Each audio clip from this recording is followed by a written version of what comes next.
Welcome, welcome. Welcome to World Channel Meet the Maker live event. I'm Evelyn Brito, event producer for World Channel. Our Meet the Makers event brings together diverse filmmakers and thought leaders from around the world to discuss how stories and documentaries relate to our daily life. We are committed to highlighting films that bring awareness to mental health that affects us all.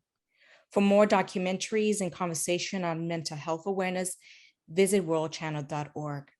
But before I introduce the moderator, let's take a look at the trailer for Any Given Day. Do you know how I thought about starting this movie? I was hospitalized during the making of this movie, just to start it with that.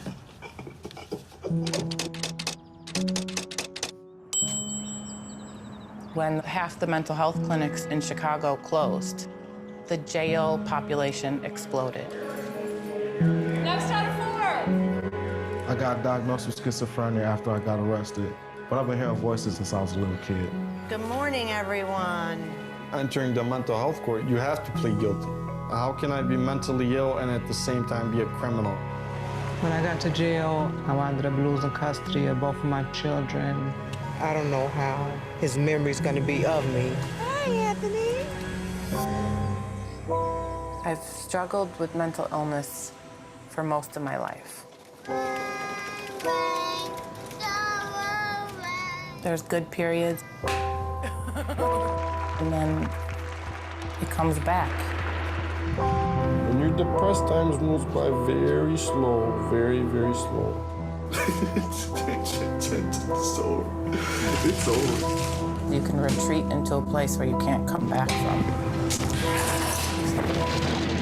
It's kind of like you in a maze, and you know you're not gonna get out of it, but you're still walking through it like everything's A-OK.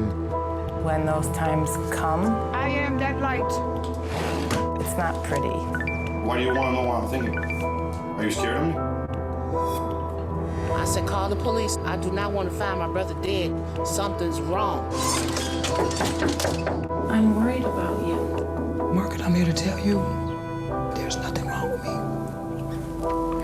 I feel free.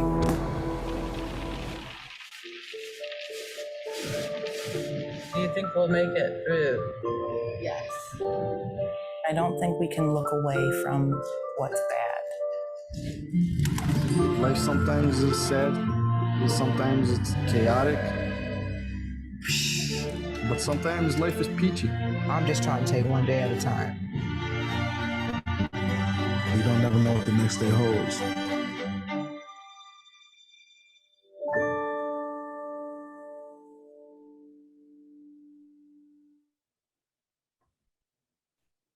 Today's panel features award-winning filmmaker Margaret Byrne and thought leaders who are committed to educate others in advocating for mental health awareness and treatment. Moderating today is Dr. Kameelah Mu'Min Rashad, founding president of Muslim Wellness Foundation and assistant professor in psychology and Muslim studies at Chicago Theological Seminary. Dr. Rashad is a leading expert in trauma-informed considerations and ethical practices in documentary filmmaking. Welcome, Dr. Mu'Min Rashad. Thank you so much, Evelyn, and thank you for the invitation to join this incredible panel of experts and to really talk about this amazing film. I am really thrilled to be able to have this conversation, especially during BIPOC Mental Health Month, and BIPOC meaning Black, Indigenous, People of Color. In July 2022 July 1st began the first day of an awareness month that focuses not just on the challenges faced by those who identify as Black, Indigenous, and a person of color, but it also focuses on what are the strengths and the gifts and the resources, the support that allows members of all of these communities to thrive in the face of incredible challenges, and some stemming from systemic oppression. And so this is really a fantastic conversation to have during this awareness month and highlighting such an important issue that we should be really delving into and talking about. And joining me for this conversation is Judge Edidin, Margaret Byrne, filmmaker, and also Daniel Brown, a film participant in Any Given Day. So what I would love for you to do, for each of you to introduce yourselves really briefly. I'm sure there's a whole bio that I could read about your wonderful accomplishments, but we have limited time. So I want to first start with you, Margaret, Daniel, and then Judge Edidin. Please introduce yourself. Sure. My name is Margaret Byrne. I'm a documentary filmmaker, directed and filmed Any Given Day, and I live here in Chicago. How you doing? I'm Daniel Brown. I was a participant of the movie. I also live in Chicago, and now through this, I like to advocate through the movie. So awesome. Thank you so much. Judge Edidin. Thank you for allowing me to participate. And I am a criminal court judge in Cook County in Chicago, Illinois. I practice out of the Skokie Courthouse. I sit in a Chicago felony room in the Skokie Courthouse, as well as I have led the mental health court in Skokie for a little over 10 years. And that is a dream job. Oh, well, you know, I'm going to have to follow up and ask a question about that dream job. So thank you all for introducing yourselves. And this is going to be a conversation over the next hour or so. So please feel free to, speak what's on your mind. This is an incredibly, I would say, challenging and perhaps heavy conversation to have. However, I think there, just as in the film, there are moments of laughter and of smiles and of joy.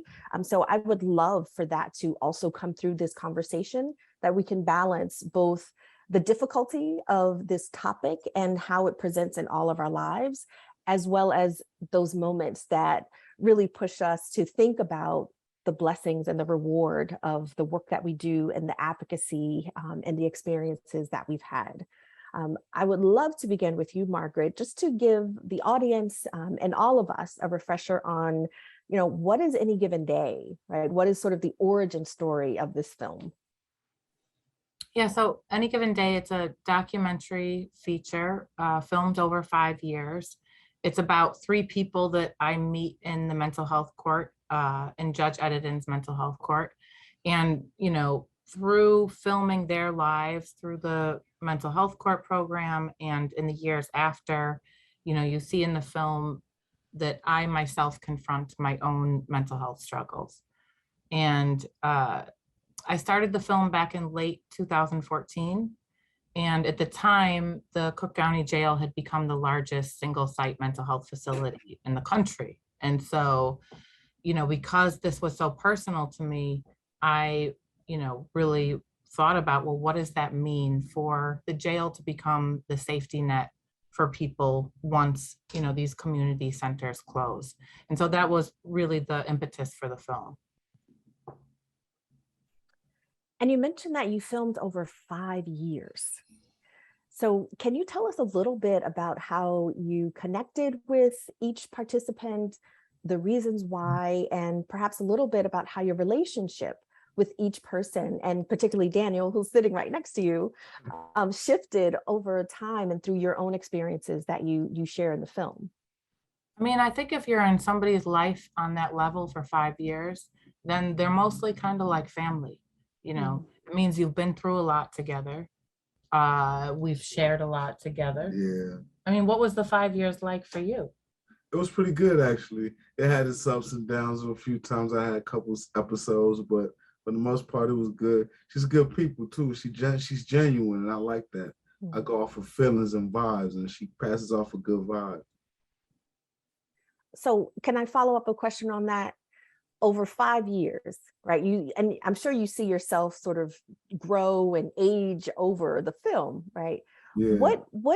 What made you come back each time and say yes? Right? We see a scene in the film where you say, "Hey, Margaret, are you coming to film today?" You send her a text message.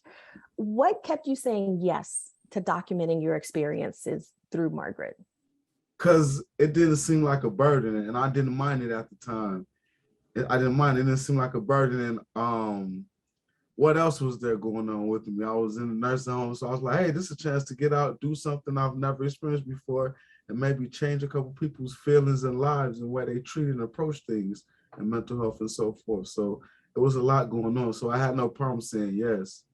You know what I mean? Yeah, yeah. So you said yes to Margaret because she was genuine. The vibe was really good. You were able to feel like you were contributing, right, to how people thought about those who were struggling with mental illness. What was there a moment in the film that you were afraid of what people would think of you, or just kind of their general thoughts about your life based on what they saw on the screen? Not too much, because once you're invested with that and you know it's a documentary, that kind of goes out the window. So you just there, and whatever happens is the truest feeling you're gonna feel. You're gonna like it, and what you see is what you get. There's no way around it. So I really didn't have a problem with it. I just hoped everybody had good perceived me the right way. So it was all good. I didn't really worry about it too much. Okay. Margaret, I want to ask you this next question. There were two other participants, Angela and Demeter, that were involved over the 5 years as well. Yes. What was your relationship like with those two participants, and then sort of the four of you on this journey together? Yeah, I think my relationship with each of them was different. And I think we connected over different things. So, you know, from my relationship with Angela, I think we connected most about being single parents. And, you know, even just what you go through when you have a mental health crisis and you are the caregiver, and when you are not there, what happens? What happens to your kids? What happens to everything you're taking care of, your job, all the things. And so I think that was one of the things we related to the most. And then, you know, Demeter, we went to the same colleges. He went to College of DuPage like I did. He went to UIC, University of Illinois at Chicago, like I did, graduated with a degree in anthropology. And he, I know he said it in a previous interview that when I remember being in court and he was not in custody. So I had observed him, you know, in Judge Edidin's court. And then I went out and followed him out, you know, so I could go talk to him, and he had gone into the bathroom. So I was out there with my clipboard outside the men's bathroom waiting for him to come out, you know. And that's when I said, you know, I'm making a film. I want to talk to you. Can I get your information? This, you know, and told him my whole pitch. And I'm sure I think he said at that time, you know, she said that she graduated from UIC too. So I knew she was legitimate, you know. And yeah, I mean, we all grew up in the same area and with different experiences, but some commonalities, you know, sort of figuring out how do we live with mental illness? How do we get treatment? And what does that look like for us? Had you planned on, at the start of just sort of conceiving of this film and this story, had you planned to share your own personal experiences? Definitely not. No. Okay. You said that very emphatically. So explain what you mean. I don't like being in the center of attention. I don't like being filmed. I didn't want to talk about it. And then I think when I realized that it was actually our editor, Liz Carr, who really encouraged me to put myself in the film more, because I was kind of around the edges. You'd hear me talking to them behind the camera and kind of confronting different things that were happening, but you didn't know anything about me. And I realized that that was really comfortable, but not fair, you know, is okay, this is something we're all dealing with. So, you know, I also struggled with, I don't want to take space away from their stories. I'm telling 3 stories in a format that, you know, there's not a lot of time. So once you add a 4th story, and I like to call mine a half a story, you know, you take space from their story. So it needed to make sense. And, you know, it wasn't until the post-production process that I think it really started to make sense that I have to tell the story in a way that shows that this affects all of us across race, across economic status, and that is part of the work to destigmatize mental illness. Absolutely. Daniel, I wonder, how did you sort of learning about Margaret's story in any way change your relationship, right? Did it help you sort of understand her better, or her commitment to this film? I just wonder, as you started to learn more about Margaret and your relationship grew over these 5 years, knowing her story, how did that impact you? It didn't affect me in a bad way. It's pretty good, because now like, man, everybody goes through something. There is no one special or unaffected by this. It can touch you at the strangest times too, never in the time that you expect it. So I was like, that made me enjoy even more, because I'm like, see, now she really gets it. So when she tells you, I get it, you don't need the confirmation, like, no, she gets it. She knows what's going on. So that made it much better for me. It was already good, but that just stepped it up to even more. Oh, that's awesome. That's awesome. Yeah. And how about your relationship to the other participants in the film? I talk to them. They call me and see how I'm doing and so forth. So we check up on each other. Yeah, it's pretty cool. Yeah. So I want to bring Judge Edidin in, since you all, I guess, kind of connected with the judge over the course of the 5 years. And so Judge Edidin, I first want to have you just share a little bit about what this work is for you. You described mental health court as your dream job. And I wanted you to explain more about that, because we see scenes in the film where you're really understanding and responding to everyone who's presented before you with all of their challenges, and yet you describe it as your dream job. So first, please describe what it is that you do, and what it meant for you to be a part of this project. Well, first of all, I really feel this is one of the most important things that I do. I feel like I sort of was meant to go this direction. And I observed mental health court a few times. There was another judge in charge of it. I was a younger judge at the time. And I said I wanted this position because even in my regular courtroom, I see the people in front of me. I would see people that were struggling and that needed direction, that needed assistance, that needed help. And when you're sitting up there, you can't really blurt out those types of things or ask. And when I became very familiar with our problem-solving courts, which mental health court is, we have mental health court, which deals with mental health as well as drug addiction, dual diagnosis. Then we have veterans court, and we have a straight drug court. I tried to funnel people into those courtrooms where I would determine it could help them and assist them. And to see that when you treat individuals with respect and with the thought that, let me try and assist you, and this court is going to be different. This isn't a court that seeks to punish. It is a court that seeks to stabilize individuals. You start to earn their trust.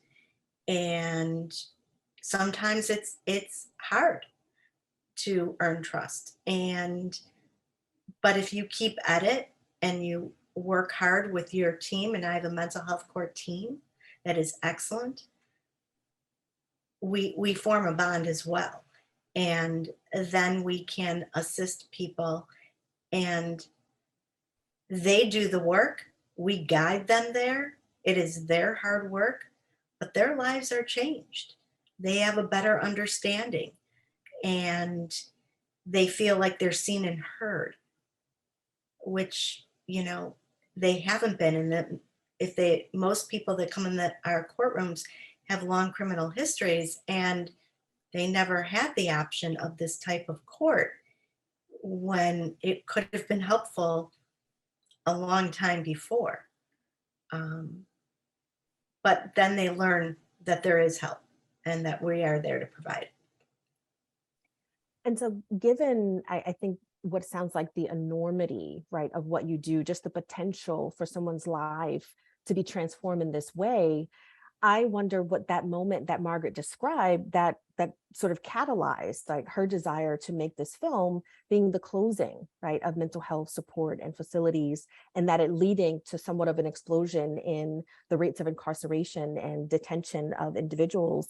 How did that moment sort of shift how your court sort of operated, right, in sort of the criminal justice system?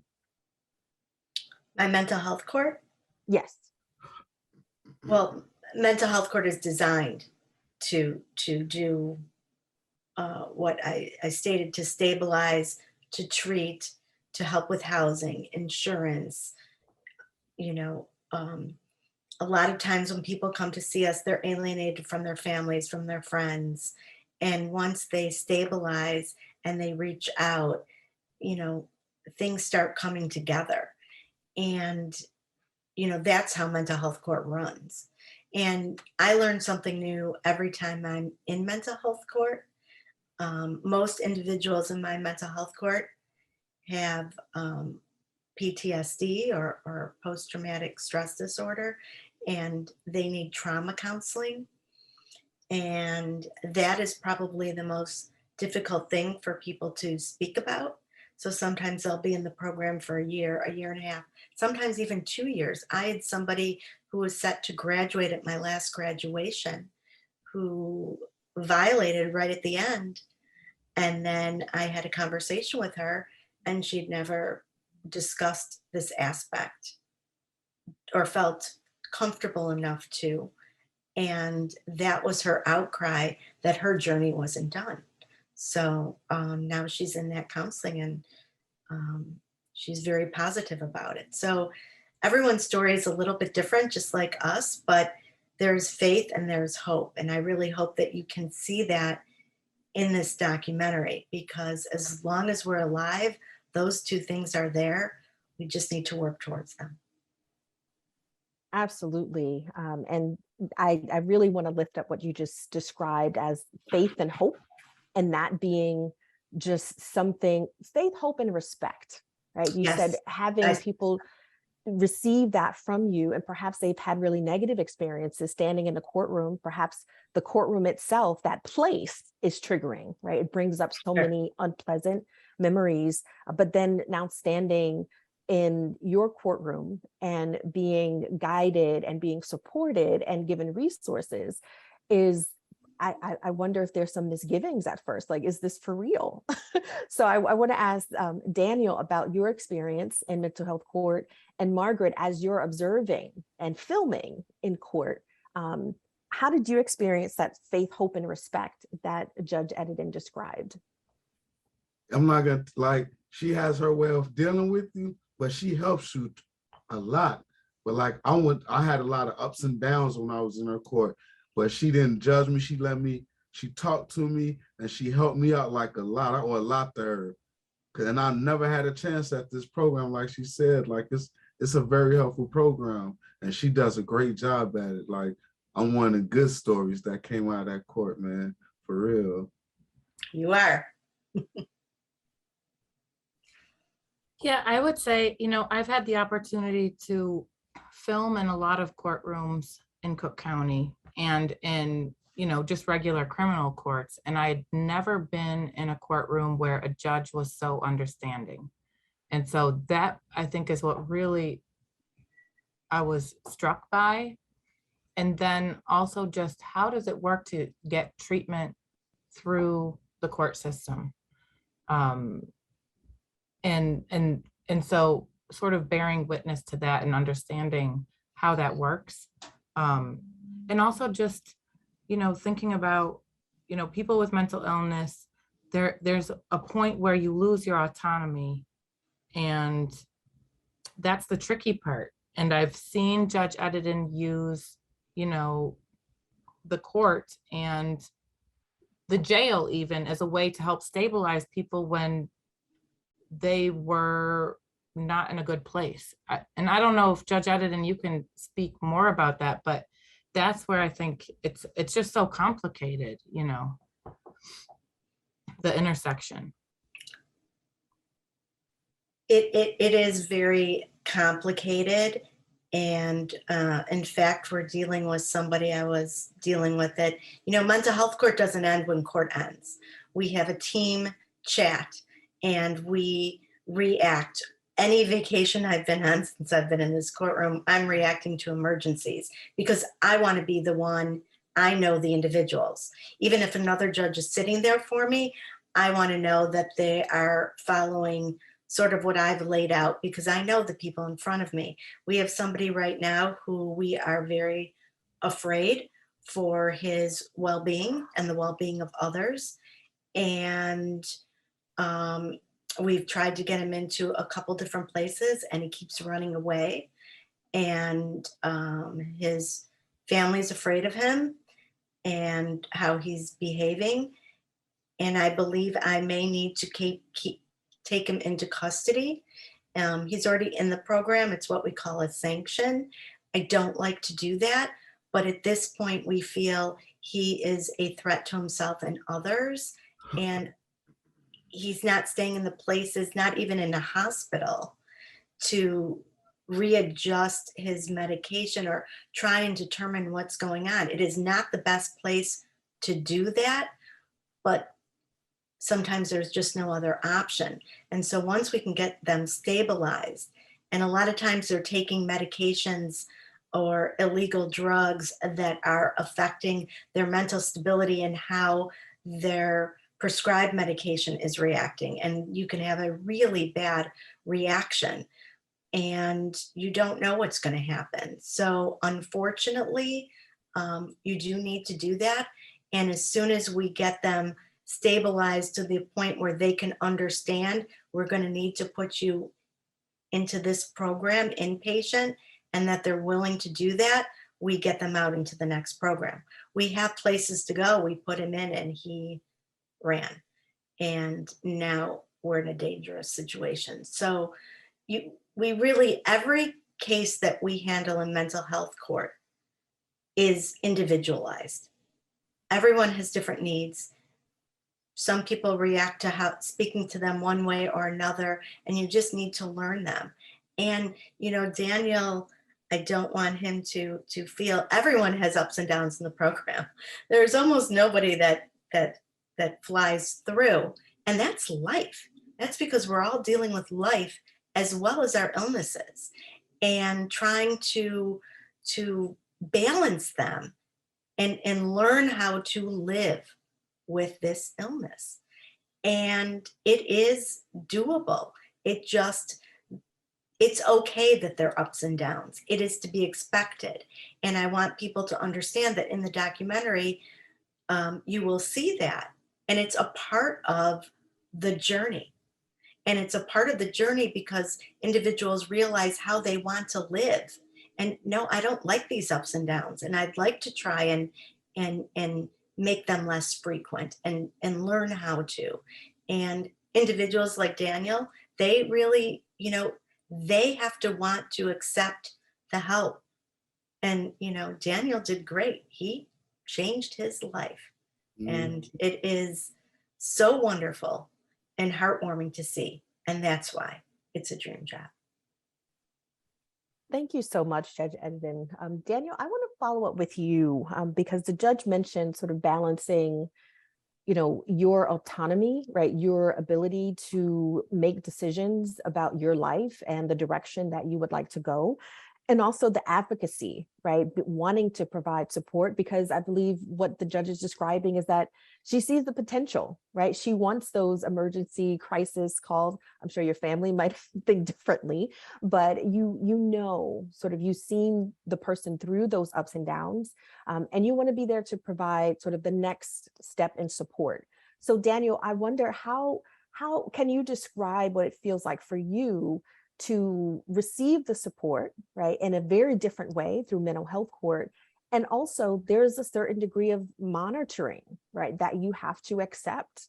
So someone asking you about your life and where you're going, how you're spending your money, are you taking your medication?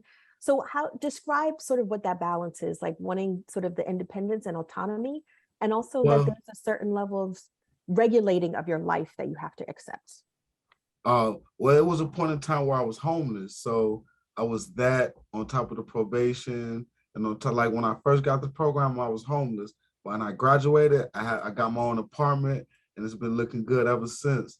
But like it's hard. It was hard because I was homeless. But as soon as I got stable, got my family in my life, it's like everything just took the right turn in the right direction, and that's my recipe for success.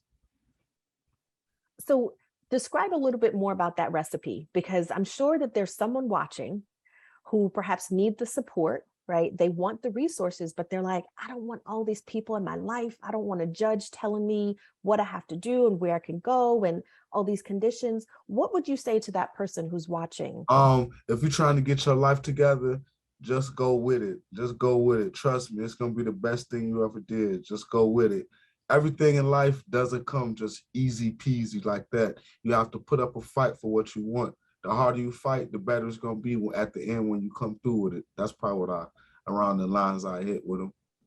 Oh, that's amazing. That's amazing. And you're smiling, Margaret. What are you thinking as you listen to Daniel?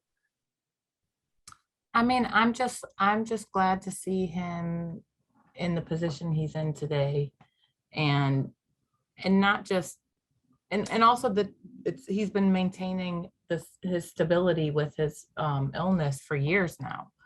And that is a great measure of success, is like you've been maintaining your apartment and going and maintaining all the treatment things that you need to do. And yeah, I'm really excited to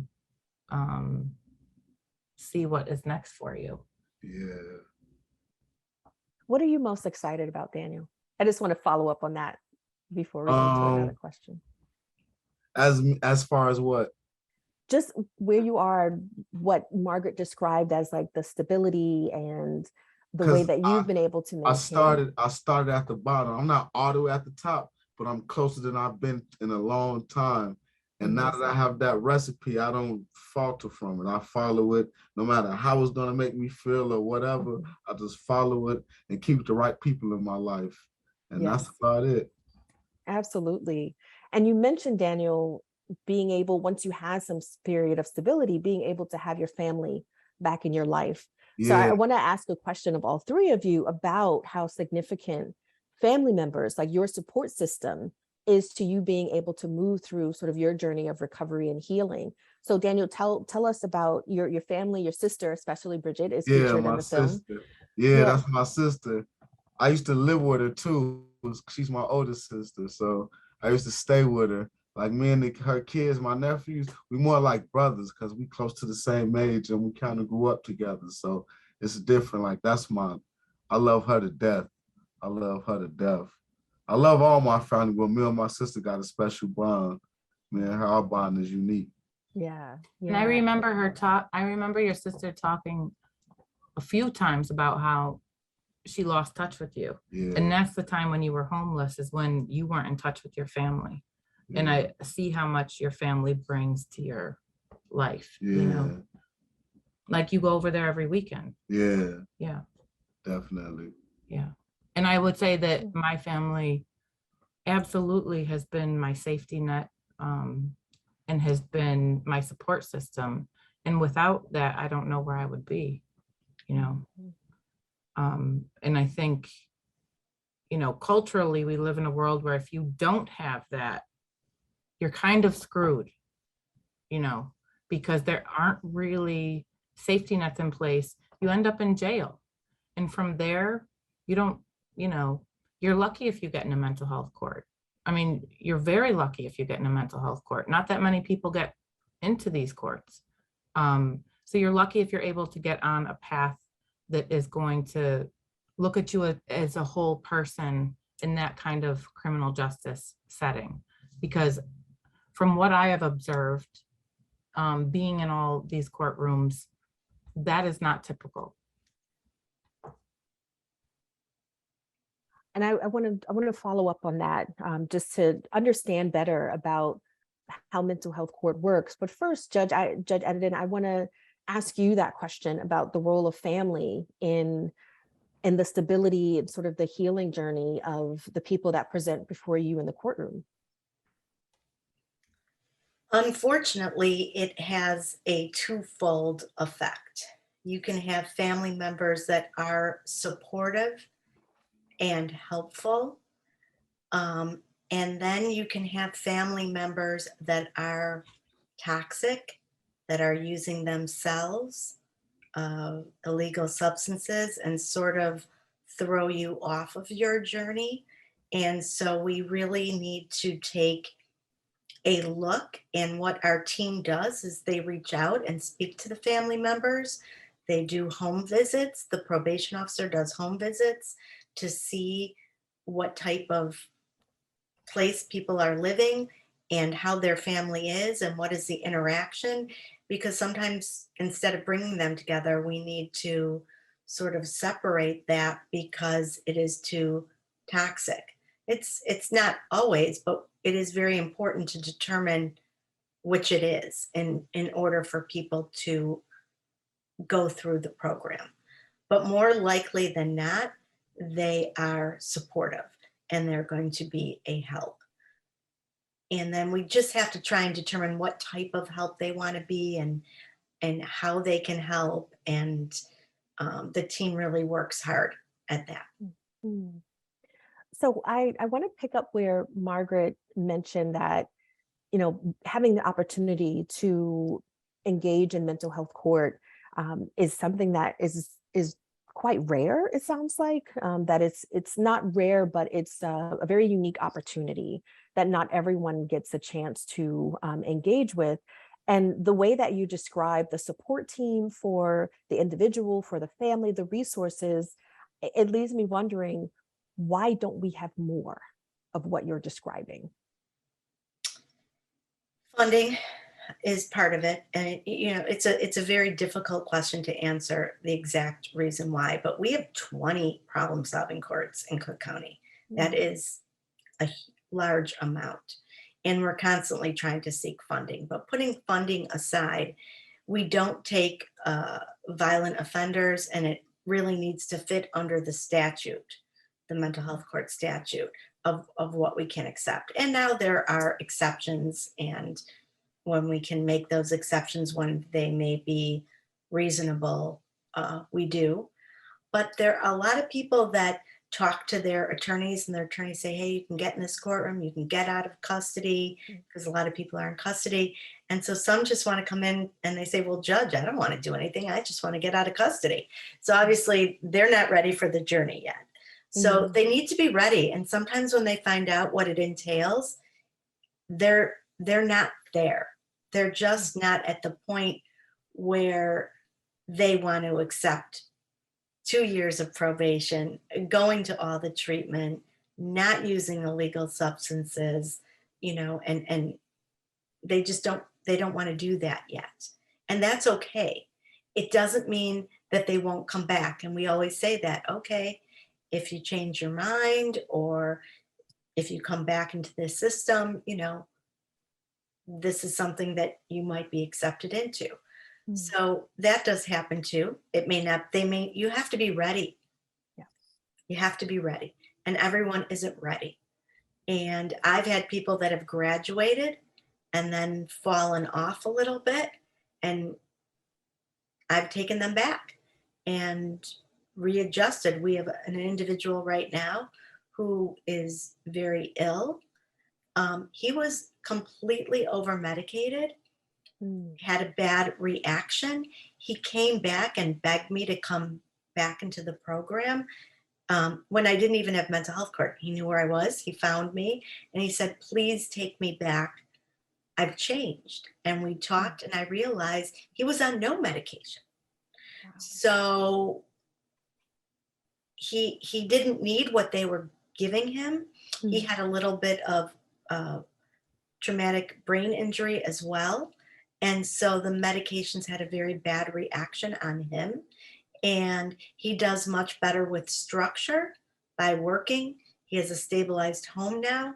He's earning money and he's going to his treatment. So he's like a different individual. So you never know what the future is going to hold or how people are going to react or how they're going to change with time. And again, I go back to there's always hope and faith. And you just have to be open to accepting individuals back. I don't take it personally that someone doesn't want to come in the program at the time. That's fine. But it would be open to them later if it came to be that way.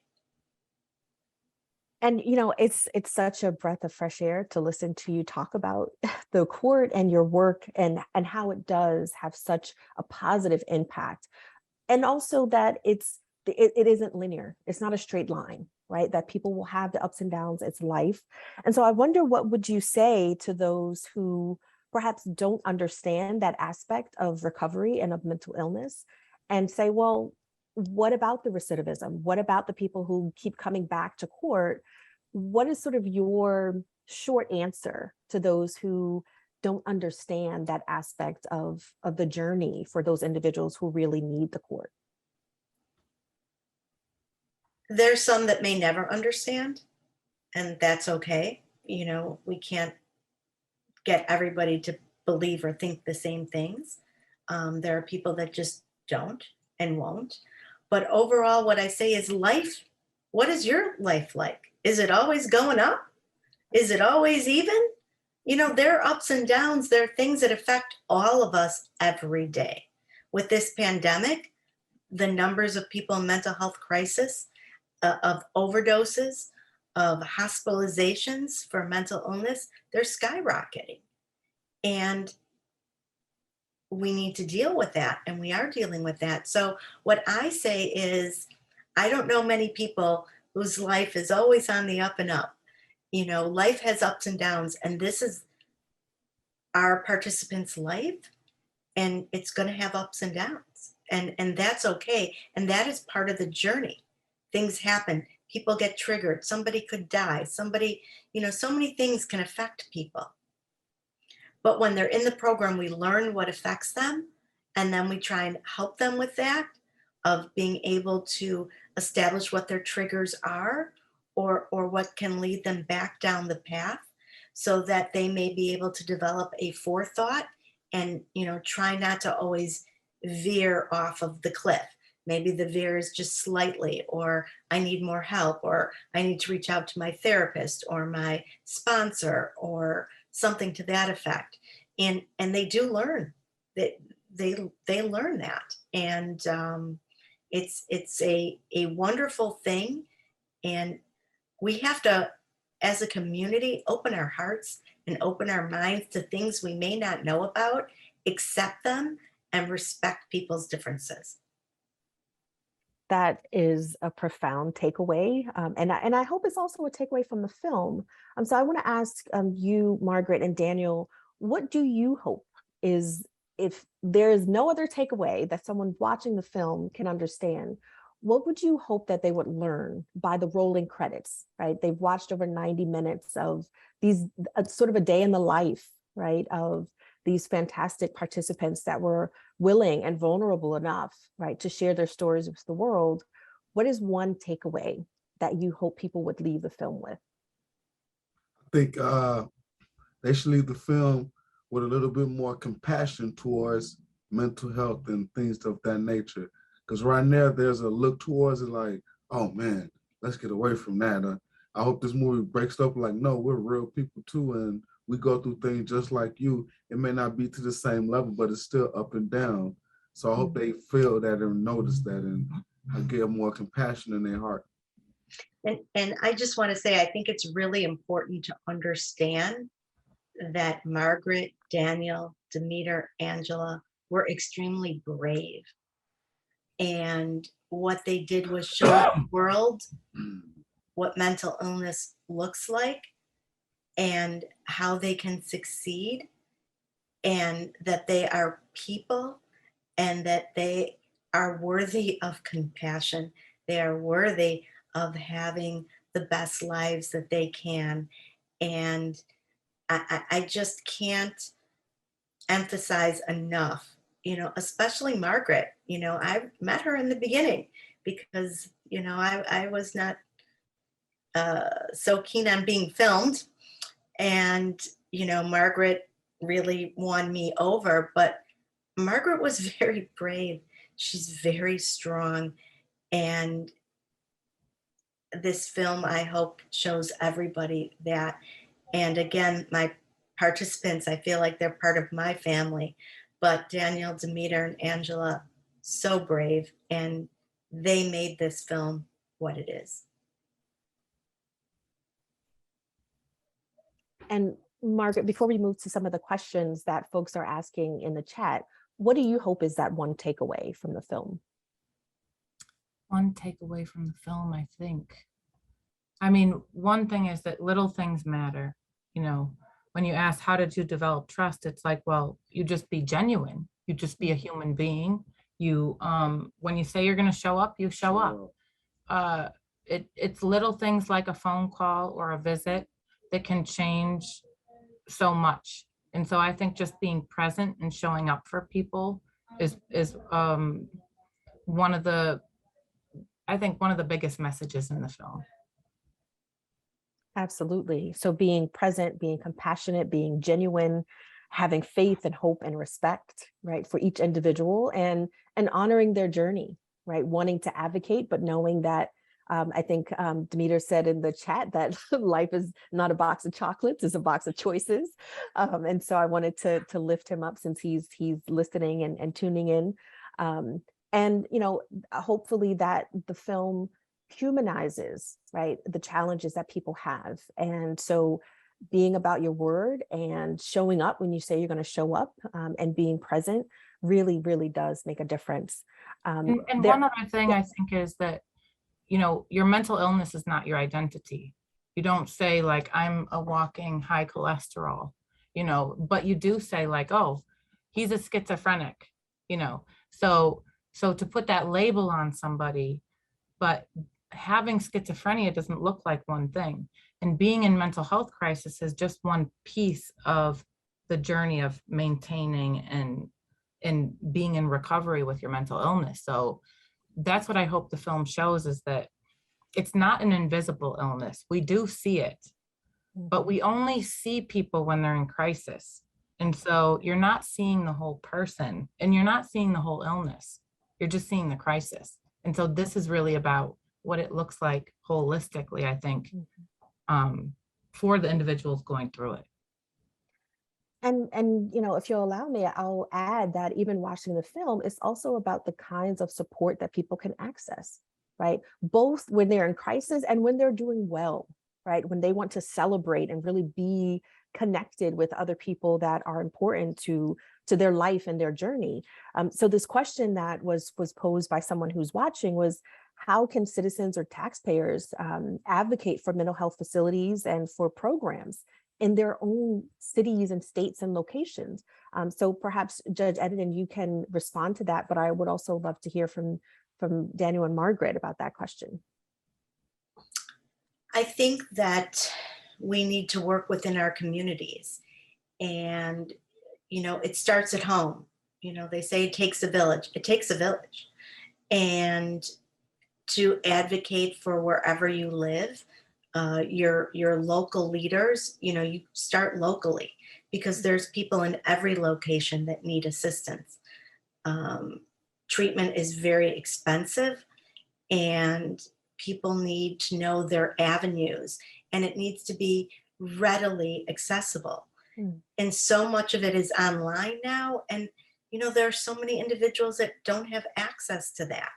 So it would be great to be able to go in your local village hall and get a pamphlet that said, here are local meetings, or here are where you can go to AANA. Here's some places to seek therapy, to seek treatment. I really think it's important. So I would suggest, look what you have locally, talk to your local leaders, and then sort of spread out from there. We are very fortunate. The In Cook County, the county board has designated certain funds that allow us to open the courts. We have grants, but we're constantly looking for more because the challenges are already there. Housing is a big, big challenge. So many people need that. And, you know, we're constantly looking for new ways. But, you know, start small, because that's where you're going to see the greatest impact and where it will be easiest to make the greatest impact. And then you can look into some different agencies. You know, we have a very active NAMI, which is the National Alliance on Mental Illness, and they are a big supporter. In fact, now they are the case managers for our mental health court. And so we are, I'm thrilled that they are, and we have access to a lot of services that we did not have access to simply because they have them. So there, you know, there are agencies like that you can look into locally, but start small. And then if there's something that you're interested in, you know, try and help out locally any way that you can. With everybody has something they can give. It doesn't always have to be money. It can be time. It can be computer services. I mean, there's just so many different things, and whatever you're good at or interested in, you can absolutely add that and add something. Right. And so just to follow up on that really quickly, I know we're running a little bit short on time, but there was a question about how do lawyers and prosecutors, like other people who are connected to the legal system, the criminal justice system, how might they also identify or assess, you know, whether or not someone might qualify for a mental health court? I've had various seminars with local defense attorneys, with the public defender's office, where we discuss what to look for in individuals, what questions to ask them when they first meet them, to see if there's something that could get them to their clients to get into the program. And, you know, knowledge is key. So we're just spreading the word. When I first started, nobody knew about the courts. It didn't seem like they were much newer. Now professionals in the field all seem to be aware, but making it continually, making people continually aware of what programs there are through the courts is very important. And we all continue to do that in the judicial system. Yes. There was someone who asked a question about, you know, just mental health being kind of at the forefront, right, of recent news and the pandemic. You know, there are a lot of people who are suffering and may not have access to support or for resources to really understand what's happening, right, and just this moment that we're in. And so I want to ask Daniel first, and then also Margaret, you know, in your advocacy, right, and in your growth over the film, what message would you send to those now who may feel a certain level of despair about, you know, the current state of the country where we are and are struggling with their mental health? What would be your message for those individuals? It may sound hard, but don't give up. Keep it moving, because eventually you'll find something. Because even though as much as that going on, there's still a lot more things that's opening up doors for mental health and dealing with that situation. So I'll tell them, don't give up. It's going to be worth it in the end. Absolutely. And for you, Margaret? I think one thing that the pandemic kind of pushed is, like, you know, we were also isolated, and it is sometimes when you're in a, you know, struggling with your mental health, it's easy to isolate. It's the easier thing to do. And I think you got to push out of that and really find a way to connect again with another person, whoever that is, somebody that understands. And for me, I've really benefited from getting treatment in my community, you know, a place that's close by, that's accessible. And so I'm a big advocate for treatment and just having patience, because it's not something that gets solved overnight or in a couple of weeks or even in a couple of months.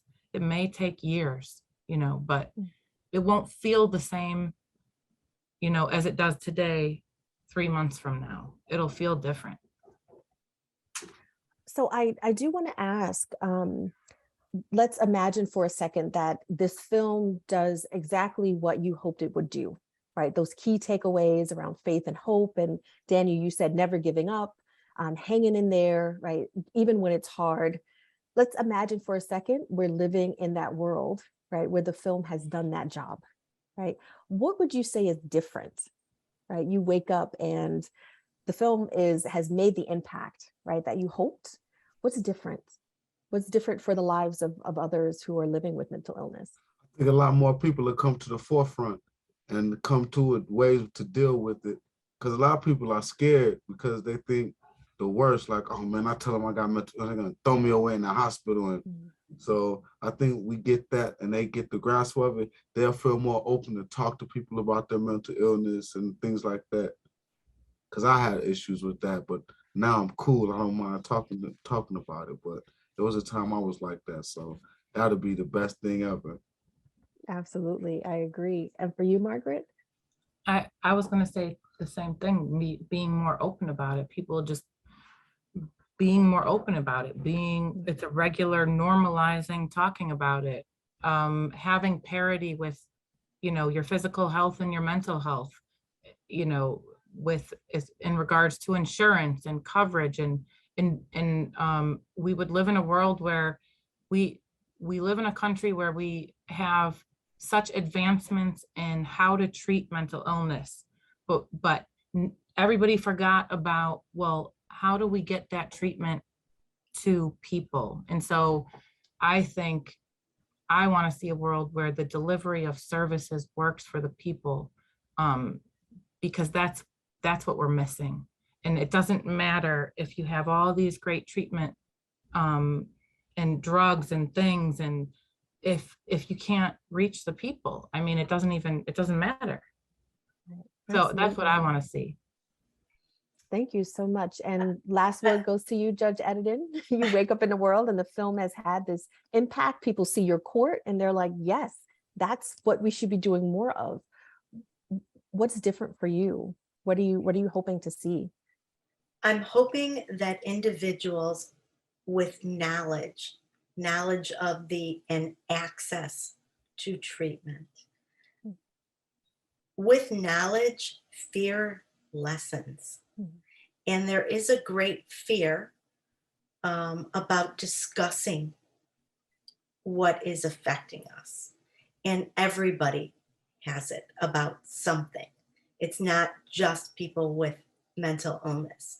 But if you have knowledge and understanding of your own mental illness, the fear lessens. If you have knowledge of what's going to trigger you, fear lessens. And I really believe that with individuals like yourself, individuals like World Channel and PBS that created this documentary or accepted it into your lives and your channel, I think that's just so important into acceptance. And I would like to see that. I would like to see access to treatment for everyone.